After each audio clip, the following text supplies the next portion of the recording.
Nous sommes porteurs de routines imaginaires qui entravent notre rapport à l'action.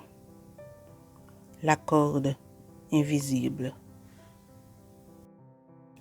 Un paysan se rend au marché avec 3 de ses ânes pour vendre sa récolte.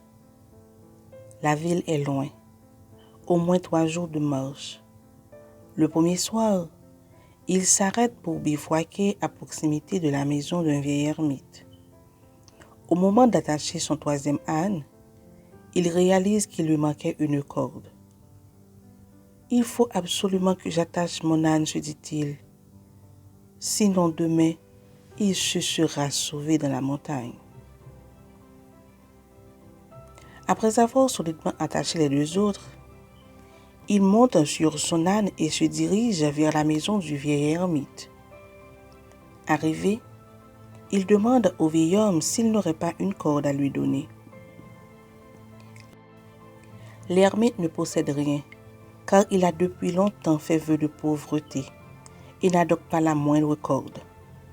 Il s'adressa alors au paysan et lui dit « Retourne à ton campement, et comme chaque jour, fais le geste de passer une corde autour du cou de ton âne, et n'oublie pas de faire comme si tu l'attachais à un arbre. » Perdu pour perdu, et n'ayant aucune autre solution, le paysan fait exactement ce que lui conseillait le vieil homme.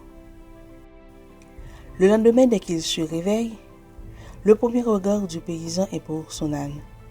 Il est soulagé de voir qu'il est toujours là. Après avoir chargé les 3 bobets, il décide de se mettre en route. Mais la surprise, le 3e âne, celui qui n'avait pas été attaché pendant toute la nuit, refusait de bouger. Le paysan a beau tirer sur son âne, le pousser, rien n'y fait. L'âne refuse de bouger d'une pouce. Désespéré, le paysan retourne voir l'ermite et lui raconte sa mésaventure. « As-tu pensé à enlever la corde ?» lui demanda l'ermite. « Mais il n'y a pas de corde, » répondit le paysan. « Pour toi non, mais pour l'âne il y a une corde. » Le paysan retourne au campement et d'un ample mouvement, il mime le geste de retirer la corde du cou de l'âne et de l'arbre. L'âne le suit alors, sans aucune résistance.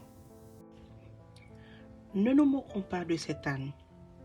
Cette métaphore est à méditer chaque fois que nous nous rendons captifs de nos perceptions, de nos idées, de nos pensées, de nos jugements, ou pire encore, esclaves de nos habitudes, qu'elles soient mentales, telles la peur, la jalousie, l'orgueil, l'envie, etc.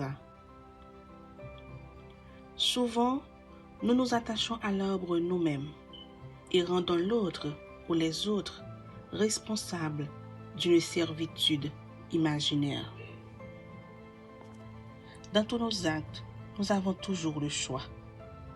Il ne s'agit que de le vouloir vraiment. D'où la flexibilité mentale, qui est une capacité de pouvoir adapter une nouvelle façon de penser, de nous comporter différemment, peu importe le passé et les vécus. Elle nous donne de la confiance en soi pour mener la vie que l'on veut vraiment. Demandez-vous donc, quelle corde invisible vous empêche de vous exprimer, de vivre, d'aimer, de rire, de nous épanouir et d'enrichir le monde? Qu'est-ce qui nous retient? Il est donc de notre responsabilité d'enlever cette corde invisible que la société, par le biais de la famille, des amis et institutions, nous impose. À vous maintenant de chercher, de trouver et d'enlever toute corde invisible de votre vie.